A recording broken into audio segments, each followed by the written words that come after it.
Hello friends, welcome to our YouTube channel. આજે મિત્રો આપણે માહિતી મેળવીશું અમદાવાદ મ્યુનિસિપલ કોર્પોરેશન મહાનગર સેવા સદનમાં નવી સરકારી ભરતીની મિત્રો જાહેરાત આવી ગઈ છે.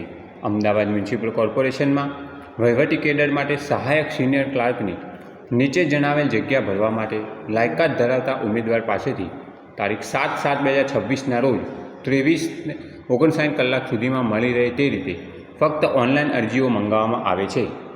આ માટે ઉમેદવાર વિગતવાર માહિતી અમદાવાદ મ્યુનિસિપલ કોર્પોરેશનની વેબસાઇટ www.ahmedabadcity.gov.in ની રિક્રુટમેન્ટ એન્ડ રિઝલ્ટ લિંક પરથી મેળવવાની રહેશે. જાહેરાત ક્રમાંક 2/2026-27. જગ્યાનું નામ છે મિત્રો સહાયક સિનિયર ક્લાર્ક. ટોટલ 250 જગ્યા પર નવી સરકારી ભરતીની જાહેરાત આવી છે. 23/6/2026 મ્યુનિસિપલ કમિશનર દ્વારા જાહેરાત બહાર પાડવામાં આવી છે.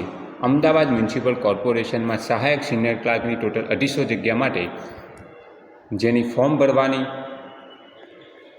છેલ્લી તારીખ 7/7/2026 રાત્રિના 12 કલાક દરમિયાન છે. જે કોઈ ઉમેદવાર અરજી કરવા માગતા હોય તો ઓફિશિયલ વેબસાઇટ ઉપરથી અરજી કરી શકે છે. મિત્રો, અમારા વિડીયો તમને ગમતા હોય તો લાઇક કરવાનું ભૂલતા નહીં, જેથી તમારા તમામ મિત્રોને આ વિડીયો મળી રહે. Thanks for watching this video. Thanks and good bye.